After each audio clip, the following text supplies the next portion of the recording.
Canal 54, su mejor enlace entre Costa Rica y el mundo.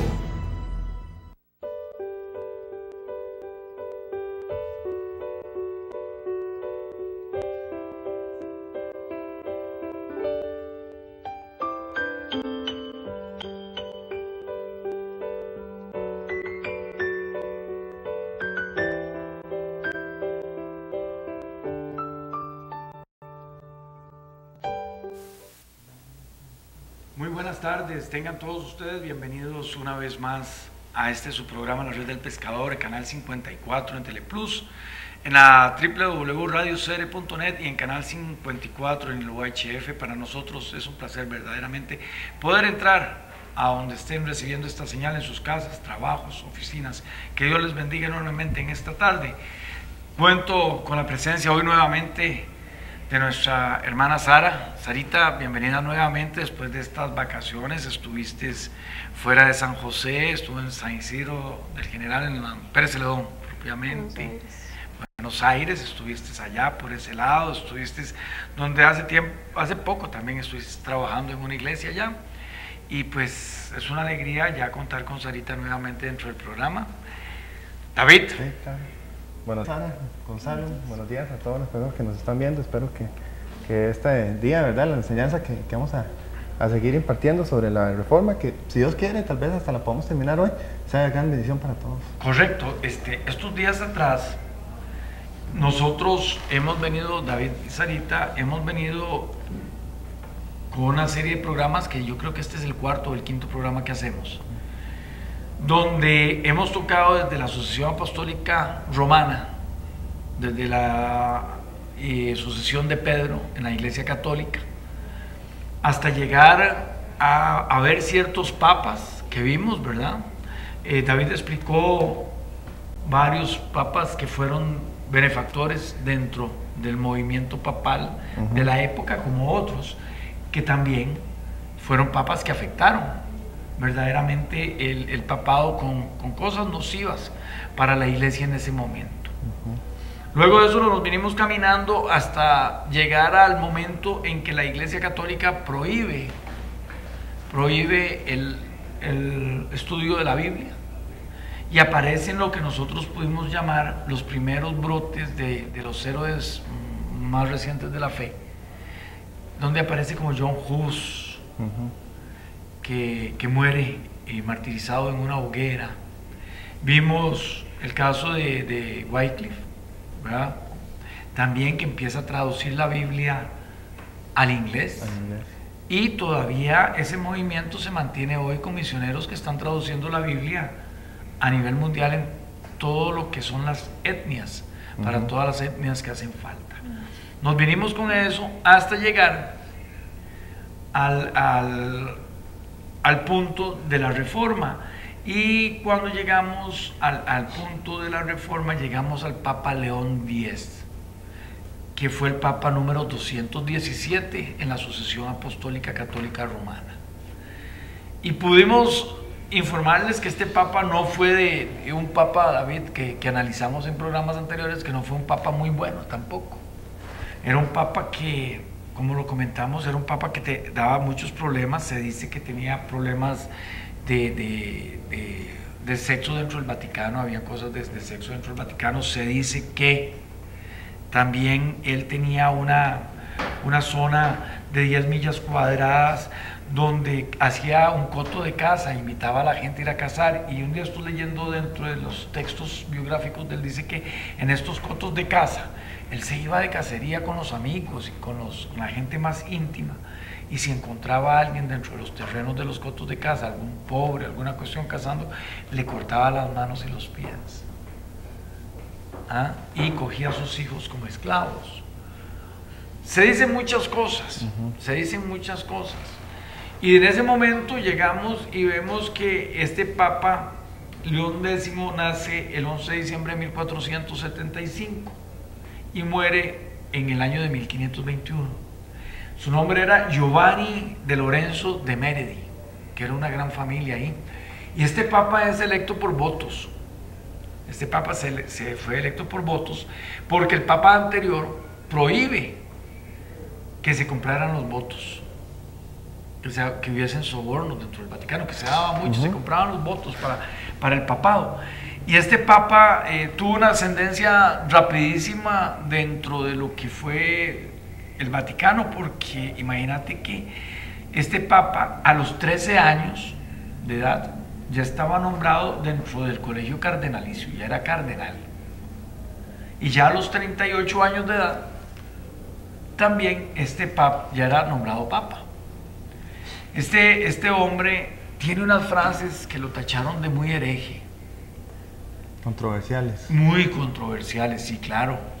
Y eras que de estas frases, dice, una de ellas dice: desde tiempos inmemorables es sabido cuán provechoso nos ha resultado esta fábula de Jesucristo.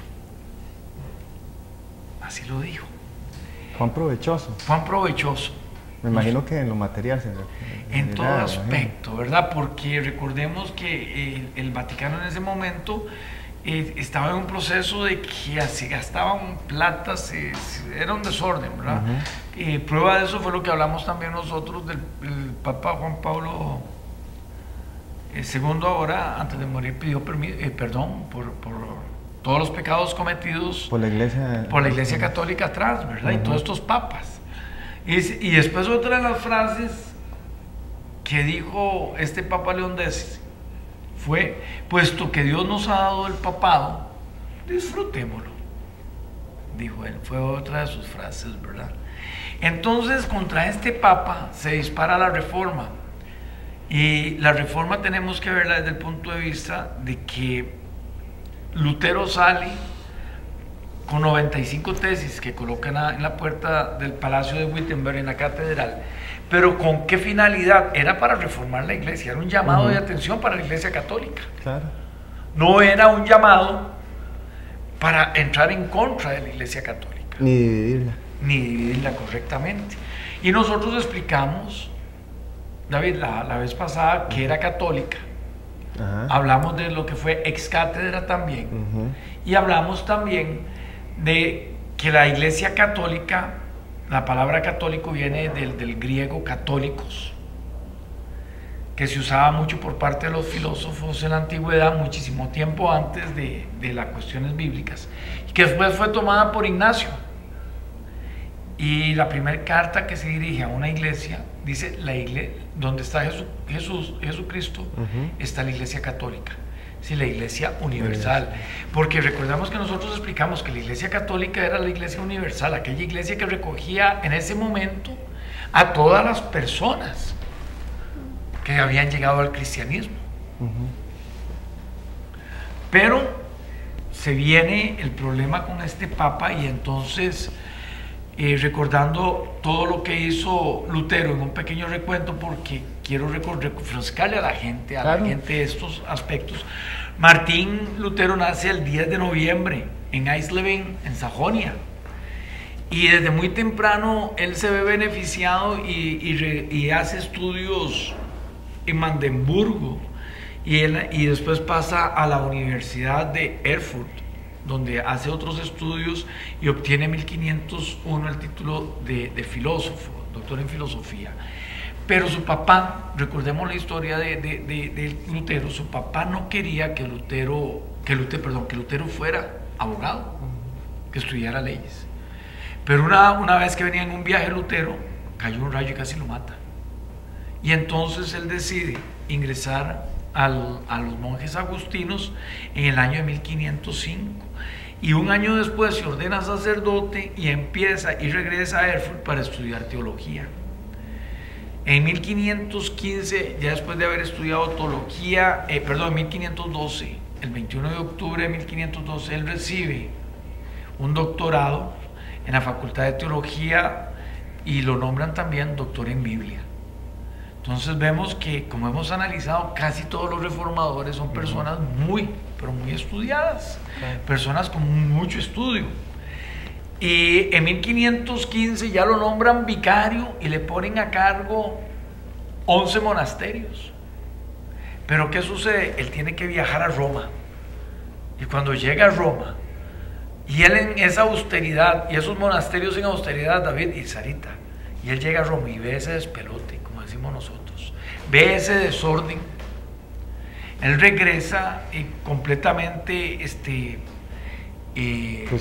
frustrado, conmovido. Y en ese momento él saca unos trabajos donde se especializa en los salmos, pero el fuerte de Lutero fueron las epístolas paulinas. Se mete a estudiar muy de lleno lo que fue las epístolas paulinas y la vida de Pablo como tal. Lutero empieza a luchar contra el Papa León X, coloca el 31 de octubre de 1517 las famosas 95 tesis, y no para separarse, como dijimos al principio, de la Iglesia Católica. La idea de Lutero era que la Iglesia Católica volviera a la senda antigua, digámoslo de esa manera, que el papado dejara ese desorden tan grande que existía. Y León X otorga las indulgencias porque se le acaba la plata y estaba construyendo en ese momento lo que es actualmente la Basílica de San Pedro. Entonces él saca una bula, así se le llamaba eso, una bula, en ese momento, que se llama Tassa Camarae. Y esa Tassa Camarae, de esa bula, es donde sin necesidad de arrepentimiento, sin necesidad de oraciones, eran perdonados por un monto que, dependiendo de tus pecados, vos pagabas para que fueran perdonados.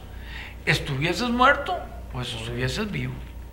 Entonces, ahí yo estuve viendo un estudio ahí, no sé qué fidelidad tiene este estudio, pero pongamos, para ese entonces era muy normal las relaciones sexuales dentro del Vaticano y entre los sacerdotes.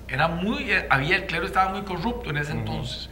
Entonces, dice, si había un monto que decía, si el sacerdote se mete con una monja y tiene relaciones sexuales, o tiene esto y esto, la bula de la Tassa Camarae es de tantos, y paga tanto, y queda perdonado.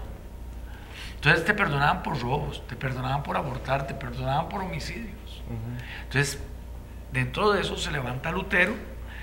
El 31 de octubre fija las 95 tesis, pero ya empieza esa persecución del Papa León X, y en 1518 el mismo Lutero envía al Papa un documento que se llama Resolutiones Disputatium de Indulgentarium Virtute.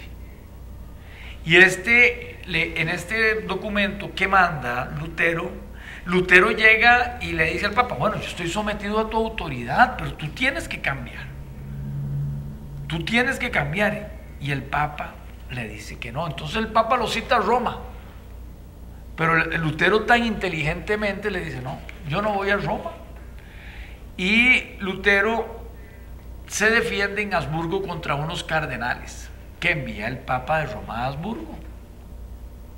Y en ese momento, cuando con esos cardenales, él se defiende, gana, y entonces, ¿qué hacen los cardenales? Empezaron a perseguir para llevárselo preso para Roma. Pero Lutero se da cuenta y se fuga, ¿verdad? Dentro de esto, él recibe ayuda del duque Jorge de Sajonia, y hay unas universidades que más tarde, como la Universidad de Colonia y de Lovaina, fallan en contra de Lutero, y se vuelven también las de París en contra, y otras. Entonces Lutero, para ir finalizando antes de su muerte, saca 3 tratados en que habla a la nobleza cristiana de la nación alemana, habla de la cautividad de la babilónica de la iglesia. Es decir, en ese momento él habla como si estuviera la iglesia cautiva en Babilonia, en ese tratado. Sí, de hecho, en Lutero y los reformadores fue ahí cuando se empezó a interpretar el capítulo 13, 11, 13 y 17 que habla, del Apocalipsis, que habla de la bestia y de Babilonia. Ellos lo interpretan como si fuera la iglesia católica en ese momento. Correctamente, y todavía sigue esa tesis. Todavía hay una tesis. Hay cristianos todavía que sostienen lo mismo. Lo mismo, sí, que se habla de la gran ramera. Sí. Así, es muy fuerte. Sí. Y se habla de esto, ¿verdad? Pero y el 15 de julio sale una bula que se llama Exsurge Domine, que señala 41 proposiciones en las que se resumen sus principales errores y se condenan a Lutero y se exige que se quemen todos sus textos, que se retracten, porque si no será excomulgado en 2 meses. Lutero reacciona no solamente quemando la bula papal, sino que también quema el Código de Derecho Canónico y varios escritos. Entonces el Papa León X en el año 1512, ¿verdad? En 1521 sale el decreto donde excomulga ya definitivamente a Lutero de la Iglesia Católica.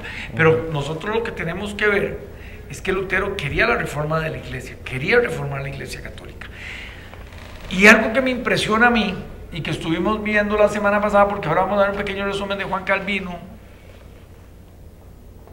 para que lo veamos, porque sí es interesante,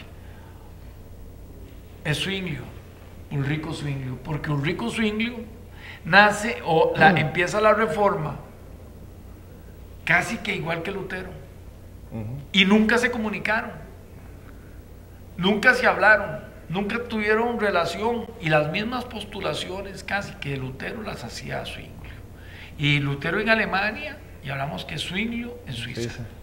¿Verdad? Qué importante. Entonces yo quisiera que Sarita nos fuera narrando un poquito de lo que es lo que dejamos a medio palo, como dirían nuestros abuelitos, a medio palo la semana pasada, con lo que es la biografía de Ulrico Zwinglio, que nace en Suiza, ¿verdad? Ok. Bueno, entonces continúo con esto. Continuando con lo que se había quedado la semana pasada, acá vine hablando sobre, bueno, que en 1516 Zwinglio fue llamado a predicar regularmente en el convento de Einsiedeln, donde iba a ver más de cerca las corrupciones de Roma y en donde iba a ejercer como reformador una influencia que se dejaría sentir más allá de sus Alpes natales. Entonces, entre los principales atractivos de Einsiedeln, sí. Había una imagen de la Virgen de la que se decía que estaba dotada del poder para hacer milagros. Entonces, sobre la puerta de la abadía estaba grabada una inscripción que decía: aquí se consigue plena remisión de todos los pecados. Entonces, en todo tiempo acudían peregrinos a visitar el santuario de la Virgen, pero en el día de la gran fiesta anual de su consagración venían multitudes de toda Suiza, y hasta de Francia y Alemania. Zwinglio, muy afligido al ver estas cosas, entonces aprovechó la oportunidad para proclamar la libertad por medio del Evangelio a aquellas almas esclavas de la superstición. Entonces, yo quería agregar aquí en eso de la superstición, de las imágenes que ellos tenían y todo eso. Eso viene precisamente de la mamá de Constantino, que cuando ella hizo un viaje precisamente a Tierra Santa, ella andaba buscando el lugar donde enterraron al Señor y a ver si encontraban la cruz donde lo enterraron y todo eso, y supuestamente encontró 3 cruces, y ella, para probar cuál de las 3 cruces era la verdadera, donde crucificaron al Señor, se la llevó a una mujer que estaba enferma, y entonces probó las 3 cruces, y la cruz, supuestamente dice la historia, la cruz de Cristo, cuando la tocó a la señora quedó sana. Entonces ella supo que esa era precisamente la cruz donde habían crucificado a Cristo, y ahí fue donde ella empezó ¿cómo se llama? A mandar como pequeñas estacas a los diferentes, y así se fue dando todo esto toda esa superstición, ¿verdad? De lo que Zwinglio está diciendo ahorita, ¿verdad? Estuvo en contra, pero ahí es donde nace todo eso. Entonces, la exhortación que hace Zwinglio a estas personas es: no penséis, decía, que Dios está en este templo de un modo más especial que en otro lugar de la creación. Sea la que fuera la comarca que vosotros habitáis, Dios rodea y os oye. ¿Será acaso con obras muertas, largas peregrinaciones, ofrendas, imágenes, la invocación de la Virgen o de los santos, con lo que alcanzaréis la gracia de Dios? ¿De qué sirve el conjunto de palabras de que formamos nuestras oraciones? ¿Qué eficacia tiene la rica capucha del fraile, la cabeza rapada, hábito largo y bien ajustado, las zapatillas bordadas de oro. Al corazón es a lo que Dios mira, y nuestro corazón está lejos de Dios.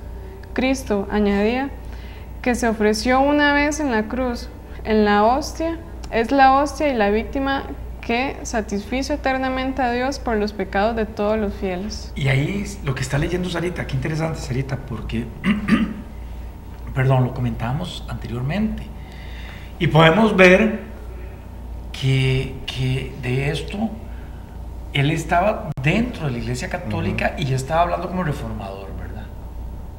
Ya él criticaba, ya él está... Sí, él empezó ya yendo en contra de ciertas prácticas de la misma iglesia a la cual él pertenecía, pero pareciera, según por lo que acabamos de leer, que él no busca salirse de ahí, sino lo mismo de Lutero, que dejen esas prácticas inútiles, etcétera, y él lucha desde adentro mismo, podríamos decir, dentro de la iglesia. Voy a interrumpirte un segundo. Nos escribe Adriana Ruiz de Cartago, me acaba de entrar un mensaje, para que pongamos en oración a Yorleni Navarro Núñez. Tiene un tumor en su cabeza y en su pecho. Entonces, en el caso de Adriana y de Yorleni, vamos a orar al final del programa. Muchísimas gracias, Adriana, por estar en sintonía con todos nosotros desde Cartago, ¿verdad? Te agradecemos y ahí vamos a estar orando al final del programa para que el Señor ejerza bajo su voluntad, ¿verdad? Y reciba las peticiones que nosotros le pongamos en medio de su trono de la gracia, ¿verdad? Seguimos. Bueno, como ustedes comentaban, del hecho de que Zwingli estuviera haciendo esto dentro de la misma Iglesia Católica, provocaba que muchos vieran con desagrado sus enseñanzas. Era para ellos como un amargo desengaño saber que su penoso viaje era absolutamente inútil y no podían comprender el perdón que se les ofrecía de gracia por medio de Cristo. Estaban conformes con el antiguo camino del cielo que Roma les había marcado. Entonces reunían la perplejidad de buscar algo mejor. Era más fácil confiar la salvación de sus almas a los sacerdotes y al Papa que buscar la pureza de corazón. Entonces ahí vemos las peregrinaciones que se hacían, y eso era un motivo porque a ellos les rentaba las peregrinaciones. Claro. Es decir, a ellos les dejaba económicamente esas peregrinaciones. Y en el momento que Zwingli empieza a hablar de que no, que Dios mira el corazón, que la salvación es por la fe, por la gracia de Dios, que tampoco les hace gracia, porque yo creo que se le merma la cantidad de gente que va a las peregrinaciones después. Sí, exacto. Sí, porque dice que muchos recibieron las nuevas de redención por Cristo, porque ya empezaron a observar las normas como establecidas por Roma, y estas no les habían difundido paz a su alma, y no estaban como llenos de fe, entonces por eso aceptaban la sangre del Salvador en propiciación por sus pecados. Y estos regresaron a sus hogares para revelar a otros la luz preciosa que habían recibido. Correcto, y esto es importante, porque qué bonito, como narra al principio Zwingli, ¿verdad? Que la palabra para él fue como un rayo de luz en el amanecer. Ajá, contando su testimonio. Correctamente, y aquí también nos habla de una luz reveladora en la palabra para todos aquellos que Zwingli llevó a los pies de Cristo, ¿verdad? Con una revelación de la palabra. Sí, exacto, y dice que después de esto, como la verdad, que como lo que Zwingli llegó y les contó, fue llevado y contado de pueblo en pueblo, ¿verdad? Entonces ya las peregrinaciones al santuario de la Virgen disminuyeron, menguaron las ofrendas y en consecuencia la prebenda de Zwingli menguó también, porque de aquellas sacaba su subsistencia, pero sentíase feliz al ver que quebrantaba como el poder del fanatismo y de la superstición de esas personas. Él también no deja de verse afectado. Recordemos que Zwingli todavía está dentro de la orden, está dentro de un convento, y toda la gente que llegaba pues les dejaba ganancias. Al mermarse él se ve afectado también con eso, pero la satisfacción de él es ver que la gente ya se está haciendo transformada por medio de la palabra, ¿verdad? Exactamente. Exacto, y otra cosa interesante que viene acá es que dice que las autoridades de la iglesia no estaban ignorando la obra que Zwingli estaba realizando, pero en aquel momento no pensaron en intervenir, sino que más bien abrigaban todavía la esperanza de ganarlo para su causa y sí se esforzaron en conseguirlo por medio de agasajos. Entre tanto, la verdad fue ganando terreno y extendiéndose en los corazones del pueblo. Imagínate. Lo quisieron comprar. Sí, porque dice que lo querían ganar por medio de agasajos, de regalitos, ¿verdad? Correctamente. ¿Y Zwinglio? No, y él se paró, y esto es lo interesante. Yo lo comenté con vos, o vos conmigo la semana pasada, no recuerdo cuál fue el que hizo el comentario, pero es muy interesante y muy acertado. Qué sabiduría tan grande y qué conocimiento tan grande, qué preparación tan grande tenía este hombre, que le toleraban, no lo querían echar y lo querían retener de alguna u otra forma, ¿verdad? A pesar de que él se estaba levantando en contra de la Iglesia Católica. Recordad que él es contemporáneo, él es, mientras Lutero estaba reformando en Alemania, él en ese momento, en ese mismo instante, él estaba como reformador, sin tener contacto con Lutero, hasta más adelante, que tiene contacto con Lutero, pero no tenía contacto con Lutero, es decir, Dios le iba revelando, lo mismo que le fue revelando a Lutero, ¿verdad?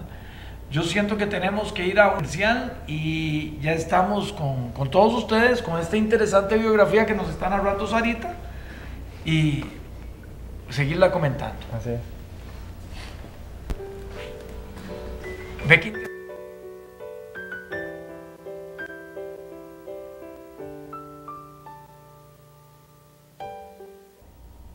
Estamos de regreso y estamos analizando un tema bastante importante y estamos resumiendo con mi hermana Sarita la vida, o sea, la biografía de Ulrico Zwinglio.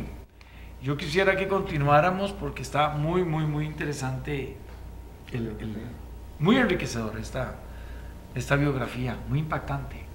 Ok, como veníamos viendo, ¿verdad? Que ya Zwinglio estaba haciendo como su protesta dentro de la misma Iglesia Católica, entonces esto que estaba haciendo le estaba preparando una esfera de acción más amplia en la cual pronto iba a entrar. Pasados ya 3 años fue llamado a desempeñar el cargo de predicador en la Catedral de Zúrich.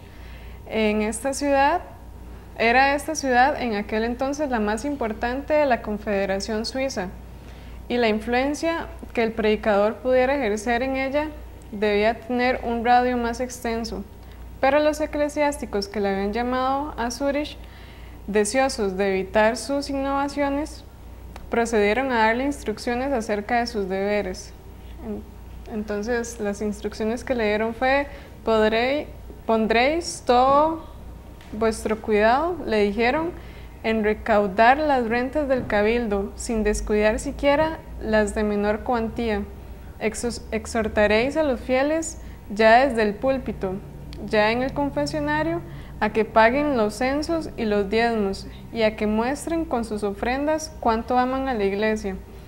Procuraréis multiplicar las rentas procedentes de los enfermos, de las misas y en general de todo acto eclesiástico.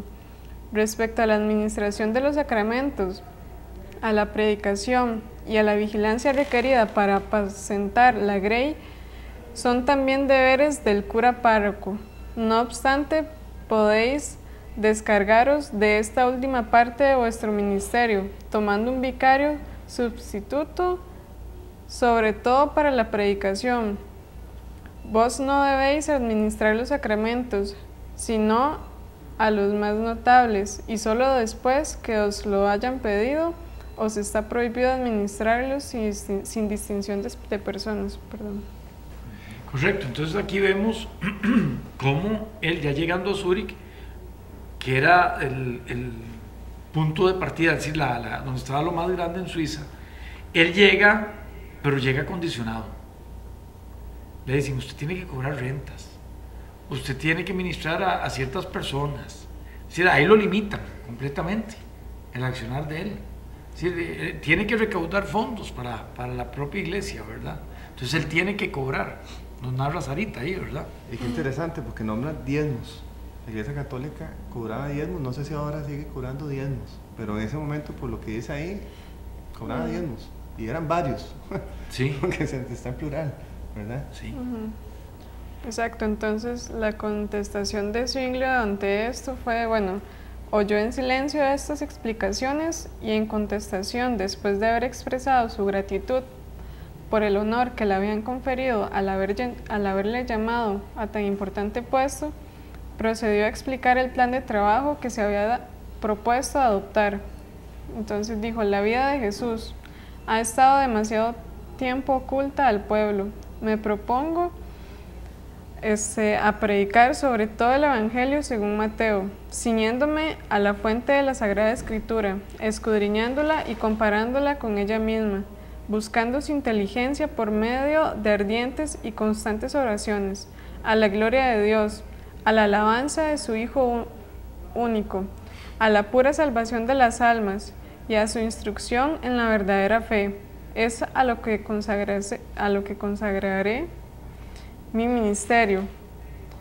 Aunque algunos de los eclesiásticos desaprobaron este plan y procuraron disuadirle de adoptarlo, Zwinglio se mantuvo firme. Declaró que no iba a introducir un método nuevo, sino el antiguo método empleado por la Iglesia en lo pasado, en tiempos de mayor pureza religiosa. Sí, recordemos que él también se da cuenta de todo lo que estaba pasando en Roma.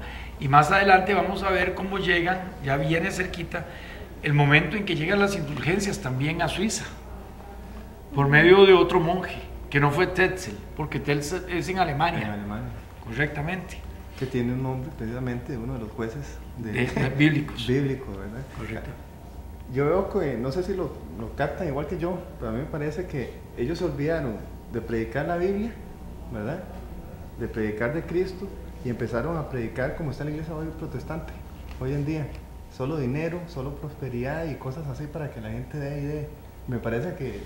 Sí, había como un tipo de teología de fiesta, porque el Vaticano estaba caído en ese momento. El Papa León X no tenía dinero en las arcas, por eso salen las indulgencias, y tenía que construir la basílica.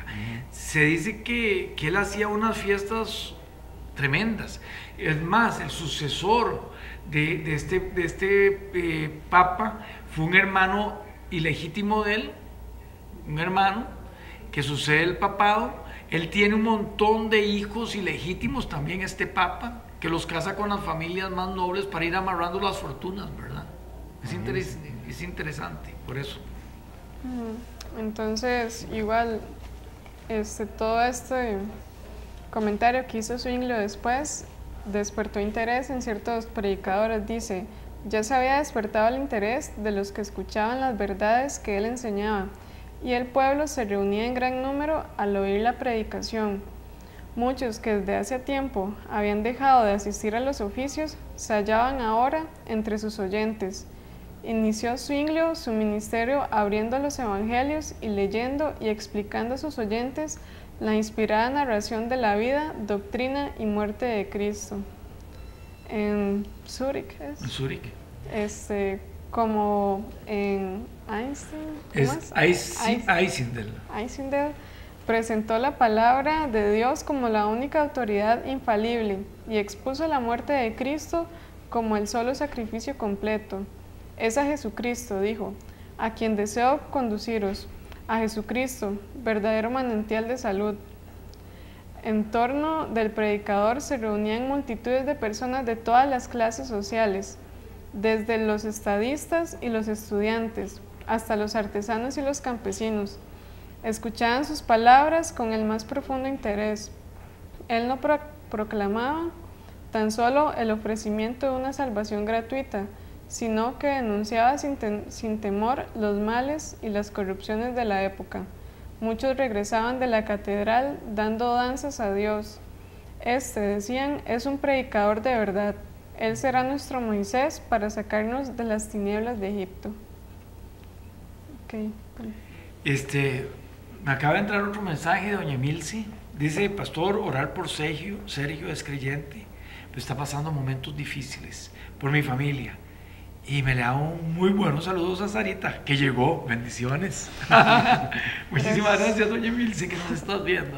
Gracias. Que Dios te bendiga, y al final vamos a orar. Y la alegría de tener a Sarita, no solo a usted nos embarga, sino a todos, porque ya hacía falta. Le hacía falta aquí dentro del equipo. Gracias.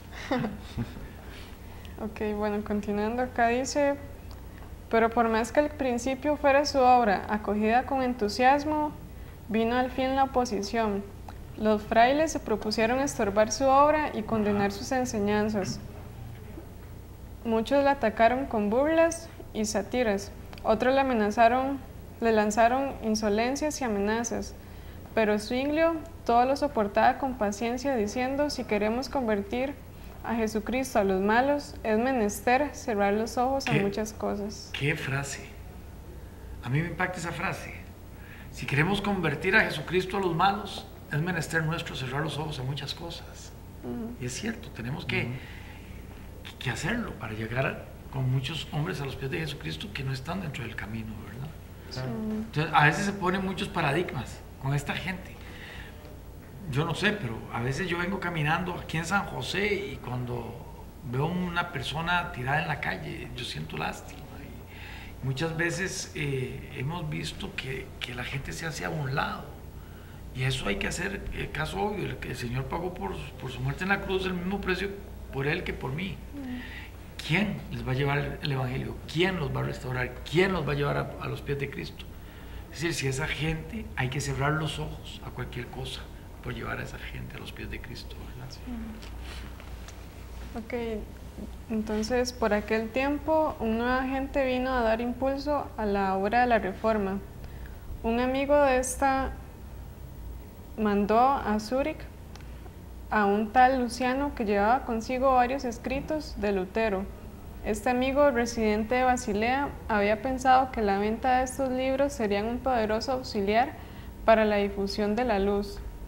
Averiguad, dijo Zwinglio en una carta, si Luciano posee bastante prudencia y habilidad. Si es así, mandadle de villa en villa, de lugar en lugar, y aún de casa en casa entre los suizos, con los escritos de Lutero, y en particular con la exposición del Padre Nuestro escrita en los seglares.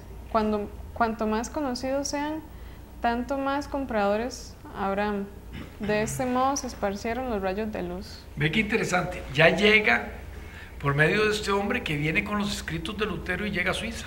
Entonces dice Zwinglio, bueno, si son muy buenos, que los lleve y que sean esparcidos como rayos de luz, ¿verdad? Todos estos escritos de Lutero. Fue cuando ya él entra en contacto con Lutero, ¿verdad? Pero anteriormente, ¿cómo se llamaba este señor? Luciano, llega de Basilea, correctamente. Me imagino que Zwinglio lo leyó. Claro. Y él tuvo que haber leído y estar de acuerdo, y fue cuando estuvo de acuerdo. No, sí, esto hay que esparcirlo, correctamente. Exacto. Luego acá viene una frase que dice: cuando Dios se quebrantar las cadenas de la ignorancia y de la superstición, es cuando Satanás trabaja con mayor esfuerzo para sujetar a los hombres en las tinieblas y para apretar aún más las ataduras que los tienen sujetos. Correctamente, eso es una frase muy bonita de Zwinglio. Exacto. Él tenía frases muy impactantes, sí, ¿verdad? A medida que se levantan en diferentes partes del país hombres que presentaban al pueblo el perdón y la justificación por medio de la sangre de Cristo, Roma procedía con nueva energía a abrir su comercio por toda la cristiandad, ofreciendo el perdón a cambio de dinero. Luego acá viene: cada pecado tenía su precio y se otorgaba a los hombres licencia para cometer crímenes, con tal que abundase el dinero en la tesorería de la iglesia, de modo que seguían adelante dos movimientos, uno que ofrecía el perdón de los pecados por dinero y el otro que lo ofrecía por medio de Cristo. Roma que daba licencia a pecar, haciendo de esto un recurso para acrecentar sus rentas, y los reformadores que condenaban el pecado y señalaban a Cristo como propiciación y redentor. Aquí hay un punto muy bonito, porque ya es cuando empieza la lucha de Zwinglio con las propuestas de las indulgencias, y yo creo que ahí vemos ya cuando llegan las indulgencias a Suiza. Yo quiero que leas eso para entrar aquí con un tema de las indulgencias nuevamente, rescatar ese punto. Dice: en Alemania la venta de indulgencias había sido encomendada a los dominicos y era dirigida por el infame Tetzel. En Suiza el tráfico fue puesto en manos de los franciscanos. bajo la dirección de un fraile italiano llamado Sansón. Había prestado ya buenos servicios a la iglesia y reunido en Suiza y Alemania grandes cantidades para el tesoro del Papa. Cruzaba entonces a Suiza, trayendo a grandes multitudes, despojando a los pobres campesinos de sus escasas ganancias y obteniendo ricas ofrendas entre los ricos. Pero la influencia de la reforma hacia disminuir el tráfico de las indulgencias, aunque sin detenerlo del todo, todavía estaba Zwinglio en Einsiedeln, cuando Sansón se presentó con su mercadería en una población vecina. Enterándose de su misión, el reformador trató inmediatamente de oponérsele.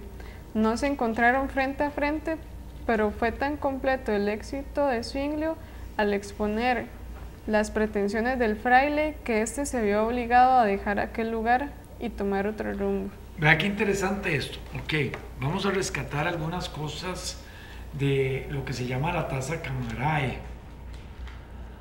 Esto eran las indulgencias, ¿verdad? Que fueron unas tarifas promulgadas por el Papa en el año 517, por el Papa León. Y dentro de esto era perdonar todas las culpas a cuantos pudiesen pagar unas buenas libras al pontífice. Como veremos, no había delito, por horrible que fuese, que no pudiera ser perdonado a cambio de dinero. Y esto fueron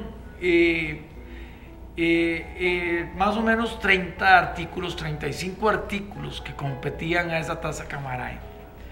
A mí viendo esto y averiguando un poquito, no sé, y aclaro al público que nos está viendo, no sé qué veracidad tiene esto, pero dentro de lo que yo he averiguado y lo que me pude meter para estudiar esas promulgaciones, esa tasa Camarae, encontré varios textos y uno de ellos me llamó la atención porque el punto número 1 de los 35 dice que el eclesiástico que incurriera en pecado carnal, ya sea con monjas, ya sea con primas, sobrinas o ahijadas suyas, ya, en fin, con otra mujer cualquiera, será absuelto mediante el pago de 67 libras y 12 sueldos.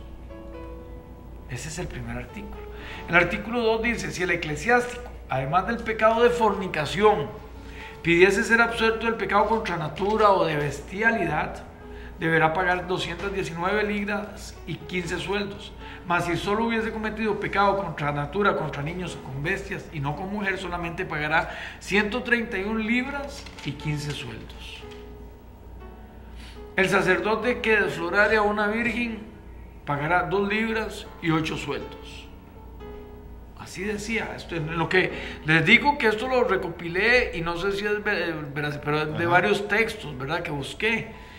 Y no sé qué veracidad tiene, pero me impacta ver esto. Si eso es así y está correcto, la Iglesia Católica indirectamente, con tal de ganarse dinero, ¿verdad?, les estaba dando permiso a las personas que tenían y podían pagar, que pecaran, hicieran lo que quieran, siempre y cuando pagaran. Dice, la religiosa que quisiera alcanzar la dignidad de abadesa después de haberse entregado a uno o más hombres simultánea o sucesivamente ya dentro, ya fuera de su convento, pagará 131 libras y 15 sueldos. Las sacerdotes que quisieran vivir en concubinato con sus parientes pagarán 76 libras y un sueldo. Para todo pecado de lujuria cometido por un laico, la absolución será 27 libras un sueldo, y para incesto se añadirán en conciencia 4 libras. La mujer adúltera que pida absolución para estar libre de todo proceso y tener amplias dispensas para proseguir de sus relaciones ilícitas pagará al Papa 87 libras. 3 sueldos. En caso igual, el marido que pagará igual suma. Si hubiesen cometido incestos con sus hijos, añadirán en conciencia 6 libras. Es decir, todo tenía un precio. La absolución y la seguridad de no ser perseguidos por los crímenes de rapiña, robo, incendio costará a los culpables 131 libras y 7 sueldos. Dice, la absolución del simple asesinato cometido en la persona de un laico se fija en 15 libras, 4 sueldos y 3 dineros. Si el asesino hubiese dado muerte a 2 o más hombres en un mismo día, pagará como si hubiese asesinado a uno solo. Imagínense. Ese día podía hacer cualquier cantidad de asesinatos y le cobraban uno. El marido que diese malos tratos a su mujer pagará en las cajas de la Cancillería 3 libras, 4 sueldos. Si la matase, pagará 17 libras. 15 sueldos, y si la hubiese muerto para casarse con otra, pagará además 32 libras y 9 sueldos. Los que hubieran auxiliado al marido a cometer el crimen serán absueltos mediante el pago de 2 libras por cabeza. Es decir, todo esto era lo que se daba con estas indulgencias que tanto Zwinglio, y ahora leemos otro poco, que tanto Zwinglio como Lutero, los reformadores se pusieron en contra. Ok, entonces continuando con esto, acá dice que en Zúrich predicó Zwinglio con ardor contra estos monjes traficantes en perdón, y cuando Sansón se acercó a dicha ciudad, le salió al encuentro un mensajero enviado por el consejo para ordenarle que no entrara. No obstante, logró al fin introducirse por estratagema, pero a poco le despidieron sin que hubiese vendido ni un solo perdón y no tardó en abandonar Suiza. Un fuerte impulso recibió la Reforma con la aparición de la peste o la Gran Mortandad, que azotó a Suiza en el año de 1519. Al verse los hombres cara a cara con la muerte, se convencían de cuán vanos e inútiles eran los perdones que habían comprado poco antes, y ansiaban tener un fundamento más seguro sobre el cual basar su fe. Zwinglio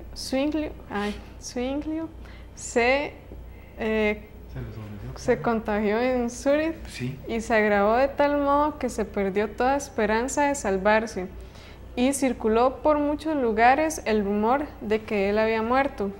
En aquella hora de prueba, su valor y su esperanza no vacilaron. Miraba con los ojos de la fe hacia la cruz del Calvario y confió en la propiciación absoluta allí alcanzada para el perdón de los pecados. Cuando volvió a la vida después de haberse visto a las puertas del sepulcro, se dispuso a predicar el Evangelio con más fervor que nunca antes, y sus palabras iban revestidas de nuevo poder. El pueblo dio la bienvenida con regocijo a su amado pastor que volvía de los umbrales de la muerte. Ellos mismos habían tenido que atender a enfermos y moribundos y reconocían mejor que antes el valor del Evangelio. Vamos a leer otras de los artículos de las indulgencias de la tasa Camarae. Dice así: el que ahogase a un hijo suyo pagará 17 libras 15 sueldos. Y si lo matase el padre y la madre con mutuo consentimiento, pagarán 27 libras y un sueldo por la absolución. La mujer hiere a su propio hijo llevándolo en sus entrañas, y al padre que hubiese contribuido a la perpetración del crimen pagarán 17 libras 15 sueldos cada uno. El que facilitare el aborto de una criatura que no fuera su hijo pagará 1 libra menos. Qué tremendo, ¿verdad? Por el asesinato de un hermano, una hermana, una madre o un padre se pagarán 17 libras. El que matase un obispo prelado de jerarquía superior pagará 131 libras, 14 sueldos y 6 dineros.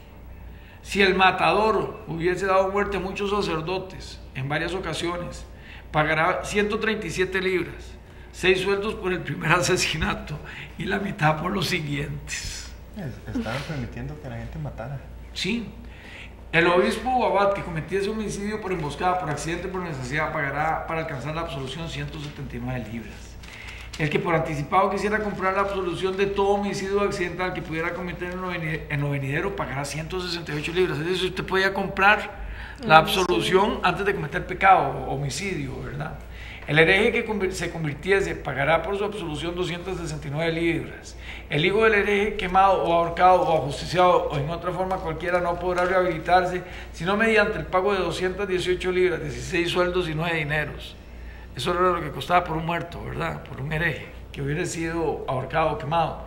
El eclesiástico que no pudiendo pagar sus deudas quisiera librarse de ser procesado por sus acreedores deberá entregar al pontífice 17 libras, 8 sueldos, 6 dineros y le será perdonada la deuda.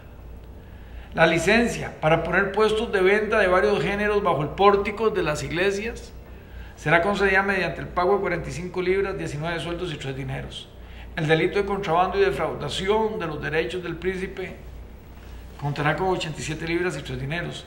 La ciudad que quisiera alcanzar para sus habitantes, o bien para sus sacerdotes, frailes o monjas, licencia para comer carne, lacticinios, en épocas en que está prohibido pagar a 781 libras y 10 sueldos. Bueno, ahí tenía todo comprado. Sigamos adelante, eso es algunas de las cositas. Vamos a ir a un corte comercial y ya estamos con todos ustedes.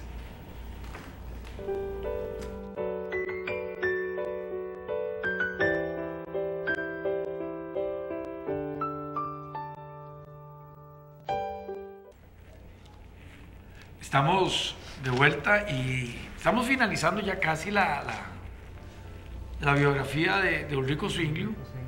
Sí. Ok. Bueno, como veíamos, después de lo que fue la peste que vino, en la cual también Zwinglio fue afectado, Zwinglio había alcanzado ya un conocimiento más claro de las verdades de y experimentaba mejor en sí mismo su poder regenerador. El Evangelio, la caída del hombre y el plan de redención eran los temas en los cuales se especializaba. En Adán, decía él, todos somos muertos, hundidos en corrupción y en condenación. Pero Jesucristo nos ha dado una redención que no tiene fin. Su muerte aplaca continuamente la justicia divina en favor de todos aquellos que se acogen a aquel sacrificio con fe firme e inconmovible, y explicaba que el hombre no podía disfrutar de la gracia de Cristo si seguía en el pecado.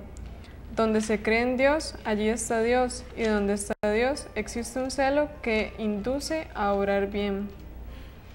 Luego creció tanto el interés en las predicaciones de Zwinglio que la catedral se llenaba materialmente con las multitudes de oyentes que acudían para oírle. Poco a poco, a medida que podían soportarla, el predicador les exponía la verdad. Cuidaba de no introducir desde el principio puntos que los alarmasen y creasen en ellos prejuicios. Su obra era ganar sus corazones a las enseñanzas de Cristo, entretenerlos con su amor y hacerles tener siempre presente su ejemplo. Y a medida que recibían los principios del Evangelio, abandonarían inmediatamente sus creencias y prácticas supersticiosas. Más que todo, esa parte me recuerda a Calvino, ¿verdad? Al recibir el Evangelio, al recibir la palabra, si la escuchas, la gracia irresistible, ¿verdad? Tipo de gracia irresistible, ¿verdad? Ok, sí, dice luego, paso a paso avanzaba la reforma en Zúrich. Alarmados los enemigos se levantaron en activa oposición. Un año antes, el fraile de Wittenberg había lanzado su no al Papa y al emperador de Worms. Y ahora todo parecía indicar que también en Zúrich iba a haber oposición a las exigencias del Papa. Fueron dirigidos repetidos ataques contra Zwinglio. En los cantones que reconocían al Papa, de vez en cuando algunos discípulos del Evangelio eran entregados a la hoguera, pero esto no bastaba. El que enseñaba la herejía debía ser amordazado. Por tanto, el obispo de Constanza envió 3 diputados al consejo de Zúrich para acusar a Zwinglio de enseñar al pueblo a violar las leyes de la Iglesia, con lo que trastornaba la paz y el buen orden de la sociedad. Insistía, él que si se menospreciaba la suprema autoridad de la Iglesia, vendría como consecuencia una anarquía general. Zwinglio replicó que por 4 años había estado predicando el Evangelio en Zúrich y que la ciudad estaba más tranquila que cualquier otra ciudad de la Confederación. Preguntó, ¿no es, por tanto, el cristianismo la mejor salvaguardia para la seguridad general? Los diputados habían exhortado a los concejales a que no abandonaran la Iglesia, porque fuera de ella, decían, no hay salvación. Zwinglio replicó que esta acusación no os conmueva. El fundamento de la Iglesia es aquella piedra de Jesucristo, cuyo nombre dio a Pedro por haberle confesado fielmente. En toda nación, el que cree de corazón en el Señor Jesús se salva. Fuera de esta Iglesia y no de la de Roma, es donde nadie puede salvarse. Como resultado de la conferencia, uno de los diputados del obispo se convirtió a la fe reformada. Ve qué interesante, ¿verdad? Es decir, tal fue el poder que él le fue permitido predicar aún en contra de la Iglesia Católica desde la Catedral de Zúrich, y no lo querían quitar, no lo querían echar, ¿verdad? Él dice, yo he predicado durante 4 años, ¿verdad? Claro. Exacto. Luego dice, el consejo se abstuvo de proceder contra Zwinglio y Roma se preparó para un nuevo ataque. Cuando el reformador se vio amenazado por los planes de sus enemigos, exclamó, que vengan contra mí. Yo los temo lo mismo que un peñasco escarpado teme a las olas que se estrellan a sus pies. Los esfuerzos de los eclesiásticos solo sirvieron para adelantar la causa que querían aniquilar. La verdad seguía cundiendo. En Alemania, los adherentes abatidos por la desaparición inexplicable de Lutero cobraron nuevo aliento al notar los progresos del Evangelio en Suiza. A medida que la reforma se fue afianzando en Zúrich, se vieron más claramente sus frutos en la supresión del vicio y en el dominio del orden y de la armonía. La paz, tiene su habitación en nuestro pueblo, escribía Zwinglio. No hay disputas, ni hipocresías, ni envidias, ni escándalos. ¿De dónde puede venir tal unión sino del Señor y de la doctrina que enseñamos, la cual nos colma de los frutos de la piedad y de la paz? Claro, él está diciendo, vea los frutos de predicar el evangelio sano, el evangelio puro. Correcto. Dígame si no estoy, ¿verdad? Y ellos estaban él poniendo. Trataba con eso, y como muestra de eso, lo que leyó Sarita anteriormente, nos damos cuenta de que aún de la gente que fue enviada, de los diputados que fueron enviados para amonestar fuertemente a Zwinglio, hacer los cambios de opinión, se vuelven a la reforma, ¿verdad? Sí. Yo siempre he creído en un punto muy tremendo, David y Sarita, yo he creído y siempre lo sigo creyendo y sostengo ese punto de la gracia irresistible de Calvino. Cuando usted es tocado por la gracia irresistible de Dios, usted oye el Evangelio y el Espíritu Santo te transforma. Y esa gracia irresistible de Dios no te hace volver atrás. ¿Cierto o no es cierto? Claro. Y eso fue lo que sucedió ahí. Ahí se estaba dando, que él predicaba el Evangelio y la gente se estaba transformando al Evangelio. La gente creía en el Evangelio. Y cuando lo demás era un caos, ahí no. Ahí no habían delitos. Ahí dice, no hay problemas de nada. Qué interesante, ¿verdad? Claro. Voy a interrumpirte un segundito. Tengo un correo aquí de Alajuela, de Alejandra Valverde Porras, que nos está viendo en Alajuela. Bendiciones, Alejandra, qué placer contar con tu sintonía en esta tarde. ¿Me pides oración? Sí, vamos a orar por tu familia, vamos a orar por tus hijas, vamos a orar por tu esposo, ahora al final, pero sobre todo vamos primero a orarle al Señor para que el Señor tome el control de nuestras vidas, para que el Señor entre en nuestras vidas con esa gracia irresistible que estamos hablando y tu vida sea transformada y el Señor empiece a transformar tu casa, empiece a transformar tu esposo, empiece a transformar tus hijos, haya sanidad, haya prosperidad. Porque cuando nosotros le damos permiso al Señor de que Él descienda con su reino, como dice el Padre nuestro, venga tu reino, es decir, que Él descienda con su poder, que Él venga con su reino a nuestras casas, a nuestras vidas, todo es transformado. Entonces al final, Alejandra, vamos a estar orando contigo y con las demás peticiones que tenemos acá, claro. De Adriana Ruiz de Cartago, de doña Emilce también que nos ha escrito, y usted que nos está viendo, ponga un mensaje de texto ahí y vamos a estar orando al final del programa por todos ustedes. Sí, así es. Bueno, continuando acá dice, las victorias obtenidas por la Reforma indujeron a los romanistas a hacer esfuerzos más resueltos para dominarla. Viendo cuán poco habían logrado con la persecución para suprimir la obra de Lutero en Alemania, decidieron atacar a la Reforma con sus mismas armas. Sostendrían una discusión con Zwinglio y encargándose de los asuntos, se asegurarían el triunfo al elegir no solo el lugar en que se llevaría a efecto el acto, sino también los jueces que decidirían de parte de quién estaba la verdad. Si lograban por una vez tener a Zwinglio en su poder, tendrían mucho cuidado de que no se les escapase. Una vez acallado el jefe, todo el movimiento sería pronto aplastado. Este plan, por supuesto, se mantuvo en la mayor reserva. Y un plan que no iba a funcionar, porque ya lo vimos con Cristo. Según la filosofía de ellos y su creencia, callamos a la cabeza, los demás se dispersan y nunca más se escuchó. Callaron a la cabeza, que era Cristo, pero más bien, ¿verdad? Se extendió más todavía. Correctamente. Okay. El punto señalado para el debate fue Baden, pero Zwinglio no concurrió. El Consejo de Zúrich, sospechando los designios de los papistas y advertido del peligro por las horrendas piras que habían sido encendidas ya en los cantones papistas para los confesores del Evangelio, no permitió que su pastor se expusiera a este peligro. En Zúrich estaba siempre listo para recibir a todos los partidarios de Roma que ésta pudiera enviar, pero ir a Baden, donde poco antes se había derramado la sangre de los martirizados por causa de la verdad, era lo mismo que exponerse a una muerte segura. Ecolampadio y Aller eran dos personajes. Fueron elegidos para representar a los reformadores, en tanto que el famoso doctor Eck, sostenido por un ejército de sabios doctores y prelados, era el campeón de Roma.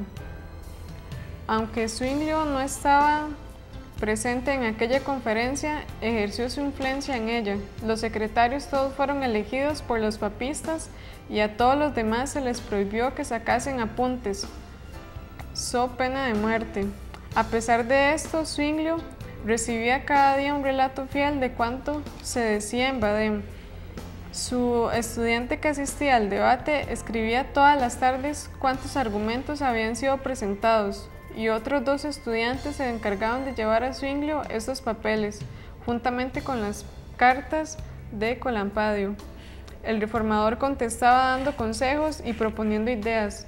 Escribía sus cartas durante la noche y por la mañana los estudiantes regresaban con ellas a Baden.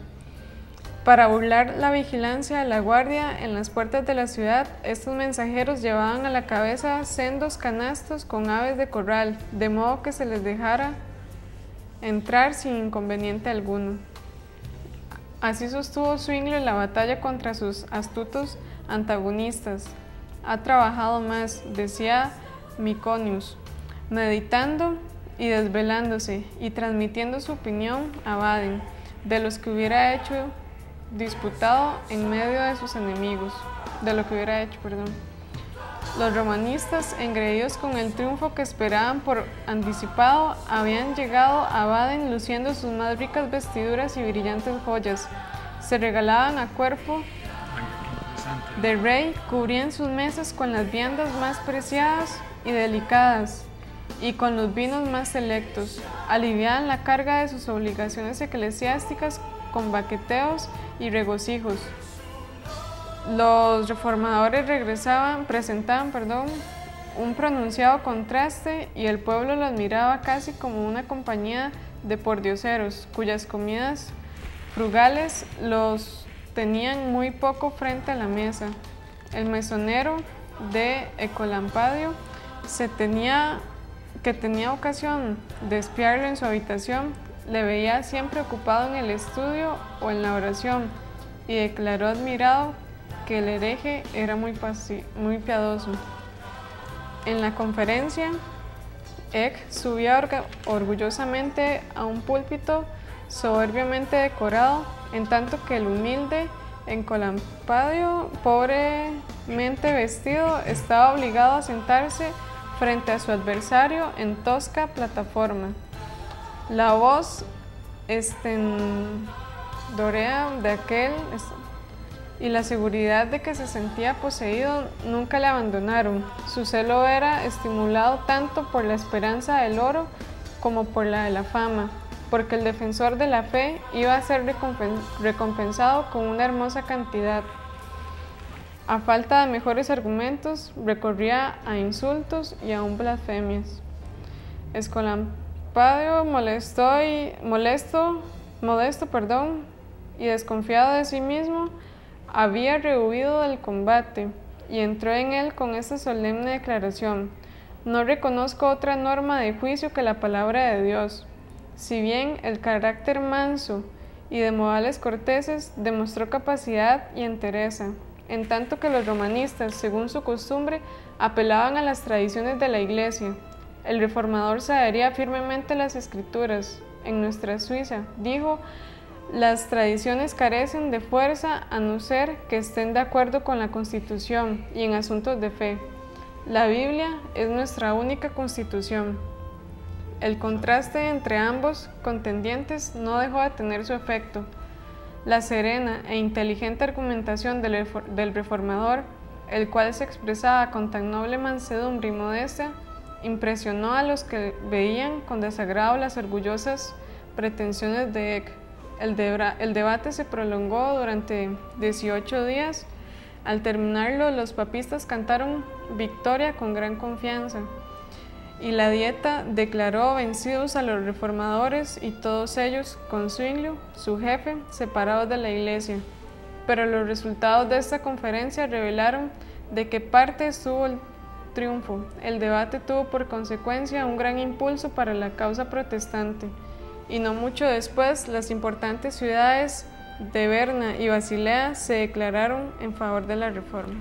Bueno, ahí vemos prácticamente lo que es todo el trabajo que hizo Zwinglio, y a mí me impacta porque ahí vemos cómo él muy inteligentemente no acude a Baden, se esconde, pero en la forma estratégica, cómo le mandaban toda la información. Se la traían dos muchachos, la metían y él daba consejo representando.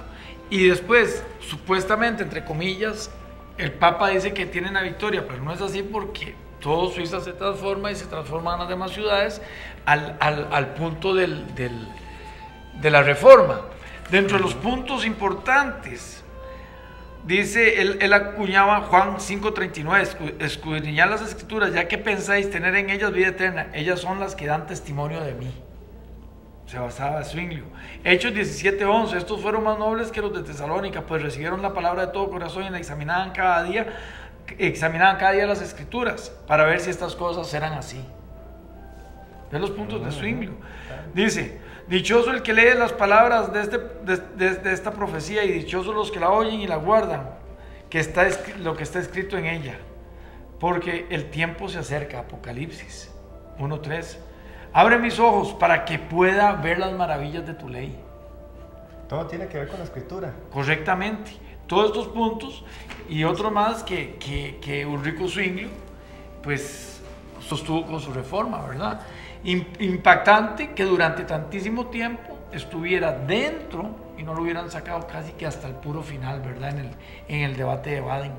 Porque ya no pudieron más. Ya no pudieron más, y entonces ya lo declaran en contra. contra. Tanto así que, según lo que yo les estaba, al final ellos no pudieron hacerle frente a la verdad de que él estaba proclamando, que recurrieron a ¿qué? A insultos, a blasfemias. Y cuando una persona recurre a insultos y a blasfemias es porque no le queda de otra. No tiene peso. Vimos también a Juan Calvino y también vimos a Jacobo Arminio.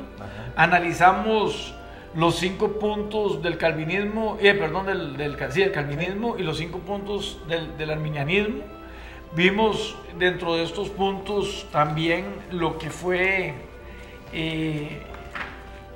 lo que se llaman el tulip, o son lo que se vio en el sínodo de Dort, ¿verdad?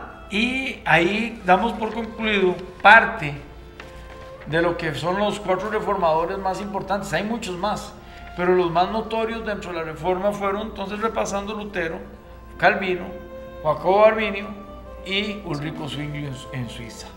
Ahora nos vamos a adentrar en otro punto bastante importante, las 5 solas. Ok, y estas 5 solas vamos a irlas viendo despacito para que la gente entienda, David, qué significan, qué es solo escritura, ¿verdad? Qué es solo fe, qué es la segunda, qué es solo gracia, qué es la tercera, y qué es solo Cristo, y qué es solo la gloria de Dios, ¿verdad? Sí. Entonces, si querés, iniciamos con esta, ya creo que es casi que la última parte que nos corresponde a todo este periodo de reforma y todo esto lo que hemos venido enseñando, ¿verdad? Bueno, como acabamos de ver en la biografía de Ulrico Zwinglio, donde Gonzalo nos compartía los textos bíblicos, que él más que todo se apoyaba, digamos, en ellos. Correcto. Todos tenían hacían énfasis en lo que es la escritura. Correctamente. Porque uno de los puntos que él defendía más es que el cristiano únicamente se debe basar en lo que es la palabra de Dios, ¿verdad? Tipo Calvino. Tipo Calvino y tipo Martín Lutero, de hecho fue también el que tenía que la palabra era reveladora. Exactamente, y eso viene subyacente precisamente a lo que es la Reforma Protestante que hemos estado hablando, ¿verdad? Porque ellos se formulaban 4 preguntas o doctrinas básicas en que ellos creían que la Iglesia Católica Romana estaba en un error, ¿verdad? Estas 4 preguntas o doctrinas serían así. Primero, ¿cómo es salva una persona? ¿Cómo una persona se salva? ¿Verdad? Era lo primero que ellos se cuestionaban, exactamente. ¿Dónde reside la autoridad religiosa? Si en ese caso era el Papa o los concilios o la palabra. Ajá, y la tradición, que era siempre, ¿verdad? La tercera pregunta, ¿qué es la iglesia? ¿Era la iglesia bíblica, es la iglesia católica romana o es la unión de todos los creyentes en Cristo alrededor del mundo, digamos? Sí, la universal. Exactamente, la iglesia católica, que ya habíamos dicho, pero no romana, sino la iglesia católica. Y la cuarta pregunta que ellos se formulaban es, ¿cuál es la esencia de la vida cristiana? Son 4 preguntas importantes. Correcto. Donde ellos chocaron con la iglesia católica romana precisamente. Y es aquí donde vienen lo que se conoce como las 5 solas, ¿verdad? Entonces, al responder estas preguntas, los reformadores protestantes como Martín Lutero, Ulrico Zwinglio, que acabamos de ver la interesante bibliografía de este hombre, Juan Calvino y John Knox, entre otros, ellos establecieron lo que sería conocido como las 5 solas. La palabra sola dice que está tomada del latín y significa en español solamente, ¿verdad? Entonces, estos 5 puntos de doctrina fueron el corazón de la Reforma Protestante. Estos 5 puntos que vamos a ver, que se conocen precisamente, como ya estamos diciendo, las 5 solas, fueron el corazón de la Reforma Protestante, y fue precisamente por estas 5 doctrinas bíblicas esenciales que los reformadores protestantes tomarían su posición contra la Iglesia Católica Romana, resistiendo las demandas puestas sobre ellos, aún al punto de morir por lo que ellos creían, ¿verdad? Y ahí, no tanto al punto de morir, murieron. Sí. Murió mucha gente por defender estas tesis de las 5 solas. Sí, se derramó muchísima sangre sobre los pilares de las 5 solas, ¿verdad? Exactamente. Entonces, vamos a ver la primera. La primera se conoce como sola escritura. Si no me equivoco, es en latín, ¿verdad? Sí, eso. sola escritura. Sola escritura, que en español sería traducido más o menos solamente la escritura, ¿verdad? Correcto, solamente la palabra. Solamente la palabra, exactamente. Esta posición de ellos, ¿verdad?, afirma la doctrina bíblica de que solo la Biblia, ¿verdad?, es la única autoridad para todos los asuntos de fe y de práctica, ¿verdad? ¿Quiere saber algo de Dios? Vaya a la Biblia. ¿Quiere saber cómo Dios quiere que usted viva? Vaya a la Biblia. Ahí usted va a encontrar todo. Entonces vamos a ver 2 puntos ahí para iniciar. Fe, podríamos llamar el segundo, la conducta humana. Regulada bajo la palabra. Bajo la palabra, exactamente. Entonces esta era la posición de solamente la escritura. Sí. El cristiano solamente en la Biblia es donde va a encontrar todos los asuntos de fe o creencia y la práctica, ¿verdad? La escritura, y solamente la escritura, según esta norma, es la norma por la cual todas las enseñanzas y doctrinas de la iglesia deben ser medidas. Eso es importante. De hecho, como Martín Lutero mismo declaró elocuentemente cuando se le pidió retractarse en sus enseñanzas, dijo él, que se me convenza mediante testimonios de la escritura. Ahí está, ellos estaban diciendo, usted está equivocado en sus posiciones, en sus creencias. Entonces él decía, está bien, si yo estoy equivocado lo acepto, pero demuéstrame en la Biblia dónde está mi error. Y aquí hay un punto clave que ellos se basan para ver esto, y está en Mateo 24:35, si lo buscamos para que veamos eso, porque esta declaración realizada por el mismo nuestro Señor Jesucristo muestra de manera clara la inmutabilidad y la eternidad de la palabra de Dios, ¿verdad? Que muchas veces ha sido alejada, que se ha dado a descrédito, que la ligan a doctrinas, que la ligan a tradiciones, ¿verdad? Y entonces en Mateo 24:35 nos da una frase muy importante, ¿verdad? Que se liga a solo escritura. Sarita. Sí, dice, el cielo y la tierra pasarán, pero mis palabras no pasarán. Interesante. Sí. Podríamos denominarla como la Biblia, el libro de las edades, de las Exactamente. eras. Siempre va a estar en Es vigencia. decir, no hay edad. Es decir, la Biblia es eterna, la palabra de Dios es eterna. Todo va a pasar, menos la palabra que está escrita de Él. Todo va a pasar, cielos y tierra pasarán, pero la palabra no va a pasar. Claro, siempre va a seguir en esa vigencia. Entonces, cuando lo confrontaron a Martín Lutero, él declaró que se me convenza mediante los testimonios de la Escritura y claros argumentos de la razón. Él se defendía, ¿no? Él apuntaba mucho a la Escritura y también a su conciencia, ¿verdad? Porque no le creo ni al Papa ni a los concilios, dijo él, ya que está demostrado que a menudo han errado, contradiciéndose a sí mismos. Por los textos de la Sagrada Escritura que he citado, estoy sometido a mi conciencia y ligado a la palabra de Dios. Por eso no puedo ni quiero retractarme de nada, porque hacer algo en contra de la conciencia no es seguro ni saludable. No puedo hacer otra cosa. Esta es mi postura. Que Dios me ayude. Amén. Hay otro versículo que apoya esto en cuanto a la Escritura, porque hablamos que la Escritura, la solo Escritura, nos da dos puntos bases: fe y la conducta humana, ¿verdad? Conducta humana. Y vemos Lucas 6:46, Arita.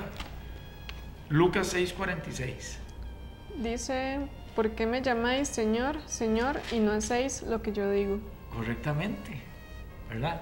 Ahí está la conducta humana. ¿Por qué no hacéis lo que yo digo, lo que manda la palabra? ¿Ok? Sí, porque alguien tal vez se va a preguntar, bueno, pero ¿cómo yo sé qué es lo que el Señor quiere que yo haga? Lo que acaba de decir usted. Sí, exactamente. Aquí está, palabra. Ahí está la palabra. Exactamente. Históricamente, el catolicismo romano ha cogido la Biblia y la ha puesto como un ingrediente más dentro de su base, de su enseñanza. La tradición es parte de ellos. Entonces está la Biblia, está la tradición, están los dogmas, está la infalibilidad papal, o sea, ex cátedra, que ya hablamos, que son los pilares que muchas veces sostienen o han sostenido la Iglesia Católica. Es decir, la Biblia como tal es parte, pero forma, diría yo, parte del combo total de la Iglesia Católica, ¿verdad? Sería así. Exactamente, y precisamente Martín Lutero dijo, no le creo ni siquiera al Papa. ¿Por qué? Porque él ha errado contradiciéndose a sí mismo. Entonces vemos que la doctrina de la infalibilidad papal de la Iglesia Católica Romana no es correcta, porque ellos mismos se han contradecido por ¿cuántos siglos? Desde el siglo IV hasta el presente, ¿verdad? Siempre se han estado contradiciendo a sí mismos. Entonces Martín Lutero dice, mejor me quedo con lo que dice la Biblia. Dice que en el tiempo de los reformadores, los excesos y la arrogancia del clero dejaban en evidencia el desapego absoluto de la autoridad a la Santa Escritura. Y que en ese escenario, cuando los hombres aparecieron hombres celosos y fieles a la palabra de Dios, que impulsados por su Espíritu Santo escribieron, pregonaron y publicaron sus contundentes sermones, reivindicando el verdadero mensaje cristiano lejos de la curia papal. Dice, fue allí cuando, desprendiéndose de la enseñanza oficial, comenzaron a predicar que el creyente no necesita nada más para entroncar su vida que la sola Escritura, y que todo lo que no se ciñera a ella configuraba en una falsa enseñanza lejos de Dios. Qué importante, ¿verdad?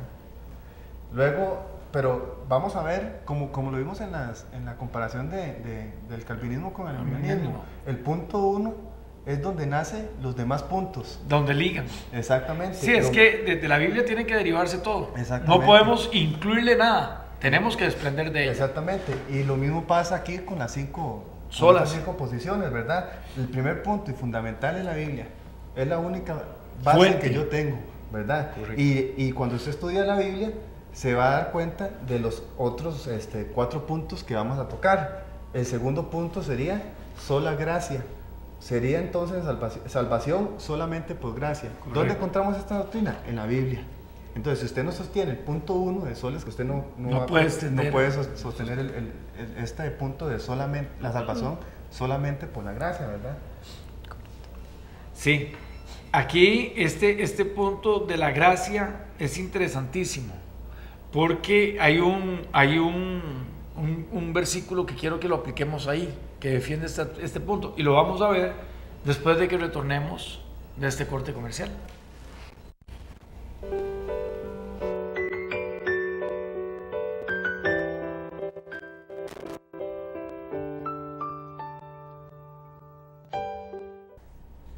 Estamos de regreso, estamos viendo las 5 solas y yo quisiera que viéramos la segunda, que es solo gracia. Estábamos hablando de la segunda. Exactamente, esta posición, esta segunda doctrina de que sostuvieron reformadores decía, o más bien afirmaba la doctrina bíblica de que la salvación es únicamente por la gracia de Dios y que somos rescatados de su ira por su gracia solamente. La gracia de Dios en Cristo no es solamente necesaria, sino que es la única causa eficiente de la salvación. Esta gracia es el trabajo sobrenatural del Espíritu Santo que nos trae a Cristo a librarnos de nuestra esclavitud del pecado y levantarnos de la muerte espiritual a una vida espiritual. Correctamente, y ellos se basan más que todo en Efesios 2, 8 y 9, que dice, porque por gracia sois salvos por medio de la fe, y esto no de vosotros, pues es don de Dios, no por obras, para que nadie se gloríe, ¿verdad? Entonces, es el punto de solo gracia, porque por gracia sois salvos. Exacto. Okay. Igual ahí, como dice, por medio de la fe. Entonces ahora vamos a pasar a la solo fide, que dice que la salvación solamente es por fe, ¿verdad? Entonces esto afirma la doctrina bíblica de que la justificación es por gracia solamente a través de la sola fe en Jesucristo únicamente. Es por la fe en Jesucristo que su justicia no es imputada como la única satisfacción posible a la perfecta justicia de Dios. Correcto, y esto lo podemos ver en Romanos 1:17. Ahí mismo también en el de Efesios, sí, que dice, por gracia somos salvos por medio de la fe. Y en Romanos 1:17 dice, mas el justo por la fe vivirá. ¿Verdad? Ese es el otro punto, ¿verdad? De solo ya hemos visto 3, ahora vamos al cuarto punto. Que por cierto, ese pasaje de Romanos 1:17, ¿verdad? Que dice, el justo vivirá por la fe, no es solamente en el Nuevo Testamento que lo enseña, porque Pablo está citando aquí a Habacuc, ¿verdad? Un profeta del Antiguo Testamento. Correcto, O sea, de los 12 profetas menores. En toda la Biblia del Antiguo Testamento y Nuevo Testamento usted va a encontrar esta doctrina de la salvación por medio de la fe, ¿verdad? Correctamente. Y vamos a entrar a la cuarta, que es solo Cristo. Sí, que sería traducida, ¿verdad?, en español, en Cristo solamente. Esta posición afirma la doctrina bíblica de que la salvación se encuentra solamente en Cristo y que únicamente su vida sin pecado y su expiación sustituta son suficientes para nuestra justificación y reconciliación con Dios el Padre. El Evangelio, dice, no ha sido predicado si la obra sustituta de Cristo no es declarada y la fe en Cristo y su obra no es solicitada. Correcto. ¿Verdad? Qué importante también esta posición, porque dice que si usted predica el Evangelio pero no toca la enseñanza de la sustitución de Cristo, ¿verdad?, en la cruz para mi beneficio, usted no está predicando entonces el Evangelio bíblico. No, correctamente, ahí aplicamos lo que se llama la doctrina de la sustitución. Correcto, y dice, también nosotros vivíamos en otro tiempo en los deseos de nuestra carne, haciendo la voluntad de la carne, de los pensamientos, y éramos por naturaleza hijos de ira, lo mismo que los demás. Pero Dios, que es rico en misericordia, por su gran amor con que nos amó, aun estando nosotros muertos en pecados, nos dio vida juntamente con Cristo, y juntamente con Él nos resucitó, y asimismo nos hizo sentar en lugares celestiales con Cristo Jesús. Exactamente. Tal vez alguna persona se dirá, bueno, ¿qué quiere decir eso con que éramos hijos de ira? ¿Verdad? Porque tal vez, como es una frase muy fuerte, ¿verdad? Recordemos que todo ser humano nace con una tendencia, no nace tal vez pecador o lo que sea, como algunos, depende del punto calvinista alminado que ustedes tengan, pero sí nace con una tendencia a pecar. Entonces, usted cuando peca, es culpable delante de Dios, ¿verdad? Porque Dios no quiere que usted peque. Entonces, usted tiene que enfrentar el justo juicio de Dios. A eso se refiere con que estamos bajo la ira de Dios, pero ya cuando usted se arrepiente de su pecado y acepta a Cristo como Señor y Salvador, entonces esta sustitución, que es la que estamos viendo en este tercer punto, es solamente en Cristo, porque solamente a través de Él es que podemos ser salvos. Y podemos ver lo que dice Juan 14:6. 14:6, que también atiende a este punto. Y lo dice claro, muy claro. ¿Sí? Jesús les dijo: yo soy el camino y la verdad y la vida. Nadie viene al Padre sino por mí. Exactamente. ¿Okay? Y otro de los puntos está en Hechos 4, 11 y 12, que fue lo que tocamos muchas veces en programas anteriores. Este Jesús es la piedra reprobada por vosotros los edificadores, la cual ha venido a ser cabeza del ángulo, y en ninguno otro hay salvación, porque no hay otro nombre bajo el cielo dado a los hombres en que podamos ser salvos. Amén, ¿verdad? Entonces, solo Cristo es, dentro de estas 5 solas que estamos analizando, la más significativa, ya que representa no solo una enseñanza o una doctrina, sino que al mismo autor de ellas, ¿verdad? Cierto. Es el mismo autor de ellas, ¿verdad? Y prestar atención también que todas tienen su base bíblica, no fue que Lutero o Zwinglio se las inventaron, ellos se basaron únicamente en la Biblia para formular estas 5 doctrinas, ¿verdad? Y yo siento que la gente puede decir, bueno, todo lo que hemos dado durante estos programas, David y Sarita, ha sido muy duro porque son temas muy pesados, y vea que los hemos visto así como por encima. Sí. Dios, cuando uno profundiza con estos temas es tremendo, pero ¿cuál es la urgencia nuestra? Que ustedes aprendan, que ustedes sepan de los reformadores, de todo lo que ha pasado, del sínodo de las 5 solas, que usted tenga un conocimiento como cristiano, ¿verdad? Que tenga un conocimiento por lo menos básico. Básico. De hecho, nosotros tampoco somos expertos en esta materia, pero sí hemos estudiado para poder transmitir, ¿verdad?, esa enseñanza. Y por lo menos sí es esencial tener un conocimiento básico de esto, ¿verdad? Y la quinta, que es la que nos faltaría, que se llama Soli Deo Gloria. Ajá, que sería solo a Dios la gloria. Correctamente. Y esta posición afirma la doctrina bíblica de que la salvación es de Dios y que ha sido realizada solamente por Dios para su gloria. Afirma que como cristianos debemos glorificarle siempre y debemos vivir todas nuestras vidas ante la presencia de Dios, bajo la autoridad de Dios y para su gloria solamente. Correctamente. Aquí podríamos señalar que todo lo que Dios ha hecho a través de su unigénito Hijo Jesucristo ha sido para la alabanza de su gloria. Dios es el único merecedor de gloria. Perdón, y podemos verlo en Romanos 11:36, Sarita. Sí, dice, porque de Él y por Él y para Él son todas las cosas. A Él sea la gloria por los siglos. Amén. Ese pronombre, Él, se refiere a Dios. Ajá. ¿Verdad? A Él. A Él, a Dios. Porque de Él y por Él y para Él son todas las cosas.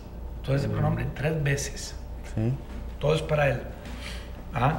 Entonces, ya para finalizar con el último parrafito, estas 5 importantes y fundamentales doctrinas son la razón para que existiera la reforma protestante.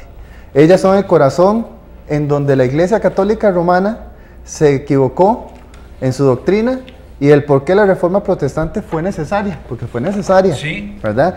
¿Para qué? Para regresar a las iglesias a través de todo el mundo a la correcta doctrina y enseñanza bíblica. Eso fue lo que los reformadores querían lograr, ¿verdad? Y que la Iglesia Católica Romana en ese tiempo por lo menos se les cerró la puerta, ¿verdad? Sí. Ellas son tan importantes en la actualidad para evaluar una iglesia y sus enseñanzas como lo fueron entonces. ¿Quiere saber si la iglesia que usted asiste es una iglesia bíblica, realmente bíblica? Coja estas 5 posiciones y fíjese a ver si ellos... exactamente, a ver si la viven. A ver si la viven, a ver si la creen y a ver si la viven. Correcto. Porque así como con los amados hermanos mártires de la Reforma Protestante, cuyo testimonio es digno de reivindicar e imitar en estos tiempos de tanta tibieza espiritual, ¿verdad? Las 5 solas que acabamos de mencionar han de ser el macizo o el armazón que debe sostener como pueblo, que nos debe sostener como pueblo y como movimiento espiritual. Eso. ¿Verdad? Recordemos que es solo gracia, solo fe, solo en Cristo, solo la Escritura y solo la gloria del Señor. ¿Okay? Y recordemos aquella doxología, una de las más bellas, que revela la Santa Escritura y dice: y aquel que es poderoso para guardaros sin caída y presentaros sin mancha delante de su gloria con gran alegría, al único y sabio Dios, nuestro Señor, sea la gloria y majestad, imperio y potencia, y ahora por los siglos de los siglos. Amén. Judas 24 y 25, ¿verdad? Sí. Yo siento que estas 5 solas lo ponen a uno a meditar muchísimo. Porque, como decís vos, si uno ve que estas 5 solas se aplican en su iglesia, yo le digo, amado, usted está en una buena iglesia. Así es. Usted está en una buena iglesia. Pero qué tremendo cuando usted ve que funcionan 2 o 3. Piense que está pasando dentro de ese contexto donde usted se congrega. Porque debe de verse visto esto. Sí. Tal vez la gente diga, bueno, ¿por qué hacen tanto énfasis? Porque ya llevamos un mes y medio tal vez tocando este tema, ¿verdad? Sí. Pero es que si usted evalúa la situación de cómo está la iglesia hoy en día, ¿verdad? Lastimosamente, como dice aquí, muchos cristianos protestantes necesitan ser retados a regresar a estas doctrinas fundamentales de la fe cristiana, porque se han dejado de lado, ¿verdad? Se han olvidado para enseñar precisamente otras doctrinas que no necesariamente forman parte de la Biblia. Al igual que los reformadores retaron, ¿verdad?, a la Iglesia Católica Romana de ese entonces a hacerlo en el siglo XVI, debemos hacerlo en el siglo XXI. Y David, interesante, porque nosotros hace poco vimos un video y lo pasamos acá de John MacArthur, donde dice que la iglesia se ha entibiado porque no estamos confrontando el pecado.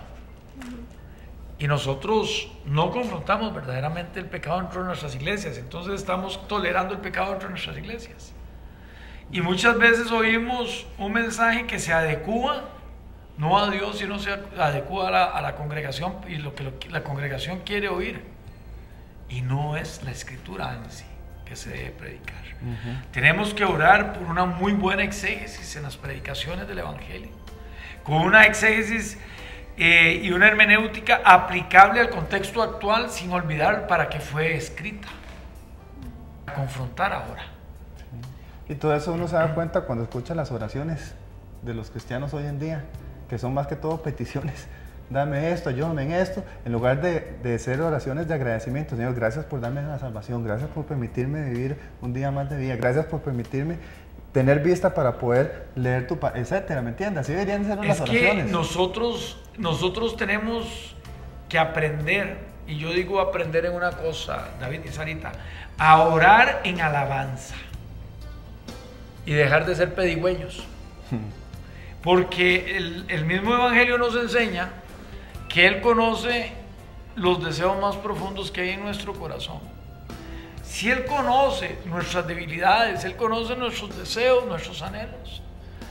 Mire, eso es como, yo siempre lo he dicho, eso es como el caso mío, me voy a poner yo.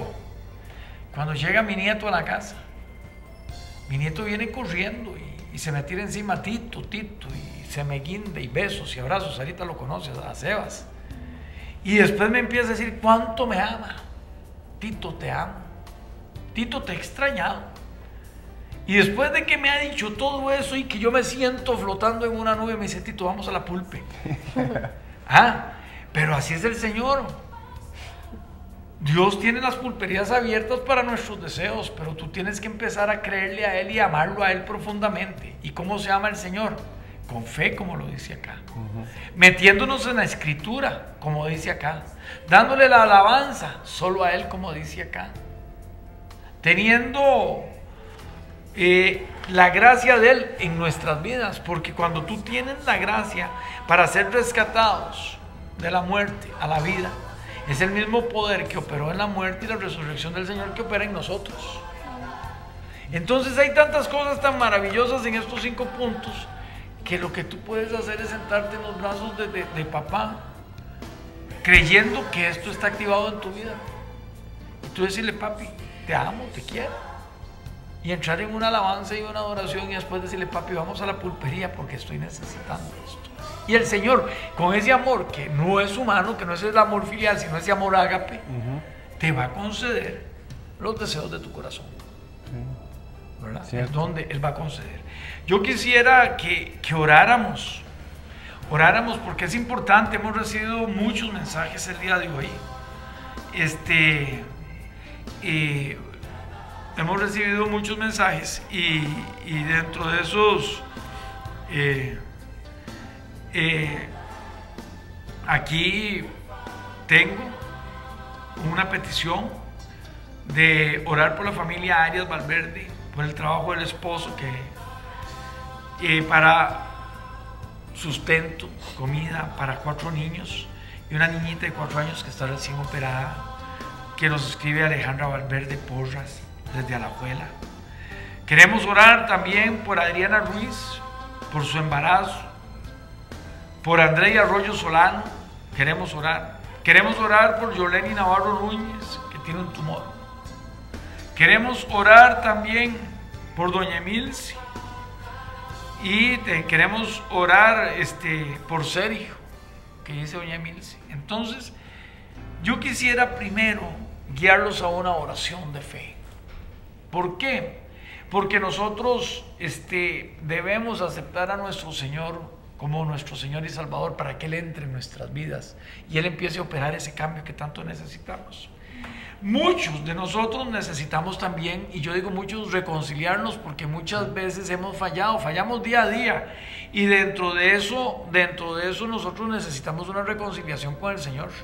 Yo fallo, yo soy humano, no porque esté aquí en este programa no tengo mis problemas de carácter ni mis debilidades, y yo tengo que estarme reconciliando continuamente con el Señor, David. Claro. Yo tengo que estarle pidiendo perdón al Señor por mis faltas continuamente. En mí hay muchos problemas todavía que el Señor tiene que sanar. Por eso la oración del cristiano tiene que ser diaria. Correctamente, y pedir perdón por todo. Hay que hacer como un inventario. Ahí donde estás, yo quiero decirle a nuestra hermana Alejandra que cierre sus ojos, ahí donde está. A nuestra hermana Adriana en Cartago, que ahí donde está cierre sus ojos un momento.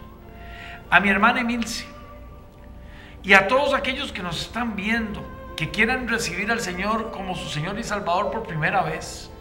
Y aparte de eso, aquellos que se quieran reconciliar con el Señor, y en eso me meto yo también, porque yo fallo, no me dejo exento. Los tres, claro. Sí, no estoy exento de reconciliación, y delante de toda la gente lo digo, yo me reconcilio con el Señor esta tarde. Quiero decirles a ustedes que cierren los ojos y repitan conmigo: Señor Jesús, en esta tarde nos presentamos ante ti como pecadores. Padre, sabemos que tú enviaste a tu Hijo Jesucristo a morir por todos nosotros. Murió en la cruz del Calvario, derramando su sangre para lavar nuestros pecados, resucitando al tercer día y sentándote a su derecha, Padre, a tu derecha. Padre, en esta tarde te entregamos nuestra vida, Padre. Te reconocemos como nuestro único Señor y Salvador. Padre, te pedimos todos nosotros perdón por nuestros pecados, por nuestras faltas. En esta tarde yo quiero reconciliarme contigo, Padre Santo. Pido perdón por mis pecados y por mis faltas. Padre, te acepto como único y suficiente Salvador. Escribe mi nombre y el de todos nuestros hermanos que están haciendo esta oración en el libro de la vida. Amén. Si tú has hecho esta oración, pues me gustaría que me envíes un mensaje de texto al teléfono 83934816. Yo estoy orando junto con el equipo todas las mañanas. A las 4 de la mañana me levanto y estoy enviando mensajes bíblicos a partir de las 4 de la mañana, porque me gusta orar a esa hora, me gusta estar en intimidad con Dios a esa hora y orar por las peticiones que ustedes me pongan, y yo les voy a estar mandando un mensaje de texto. Así que por favor, si usted quiere, Alejandra, que te envíe mensajes de texto, Adriana, si quieres, nada más me ponme un mensaje nuevamente donde diga que sí quiero recibir los mensajes de texto con mensajes bíblicos. Vamos a orar por estas personas. Padre Santo, yo vengo orando en esta tarde en el nombre tuyo, en el nombre poderoso de Jesús, para que conforme a tu voluntad operes en las vidas de estas personas, en el embarazo de mi hermana Adriana en Cartago, para que la protejas, Padre, en la vida de Andrea Arroyo Solano, Padre Santo, para que tú tomes el control de estos hermanos, Padre Santo, quiero que tomes el control según tu voluntad y en el tiempo que sea el tuyo, Padre. Que nos des paciencia, porque la paciencia, dice tu palabra, nos hace heredar las promesas. Nos enseña a heredar promesas. Y yo quiero orar por la familia Arias Valverde, por trabajo de este señor, cabeza de familia, para esos niños de Alejandra, esos 4 niños y especialmente esa niña que recién operaron. Padre, te pido que tu bondadosa mano, tu misericordia y tu gracia recaiga sobre la vida de estas personas. Padre, te pido por Alejandra en Alajuela. Padre, te pido por mi hermana Emilce, que nos está sintonizando. Padre, te pido por ella. Te pido, Padre Santo, por Sergio. Padre, él es creyente y está pasando momentos difíciles. ¿Quién dijo, Padre, que creer en ti va a ser fácil si hay persecución, si caemos? Padre, pero tu palabra nos enseña que podemos caer, pero tú nos levantas nuevamente. Y si tú te estás levantando después de una caída, estás en victoria nuevamente. Solo te digo, adelante. Te bendecimos en esta tarde, Sergio. Bendecimos a todos los que nos han llamado, a todos los que nos han puesto mensaje. Bendecimos este canal y bendecimos a todos los que nos vieron en el día de hoy. Muchísimas gracias por acompañarnos en este su programa, La Red del Pescador, que transmitimos. Pueden ver cómo está abajo en sus pantallas la repetición, los reprises de todas estas enseñanzas. Tenemos aproximadamente, creo que son 5 enseñanzas de lo que es desde la sucesión apostólica hasta las 5 zonas. Ahí las puedes ver en YouTube. Busque los programas en YouTube, en La Red del Pescador, ahí los puede ver, ahí los puede analizar. Y si usted tiene alguna duda, si usted quiere que oremos nuevamente, le repito mi número de teléfono, 8393-4816, y estamos a las órdenes. Que Dios me los bendiga, feliz fin de semana, y que el Señor les llene con los anhelos de su corazón, que los sane, los bendiga y les llene de esa prosperidad espiritual que todos necesitamos en el nombre de Jesús.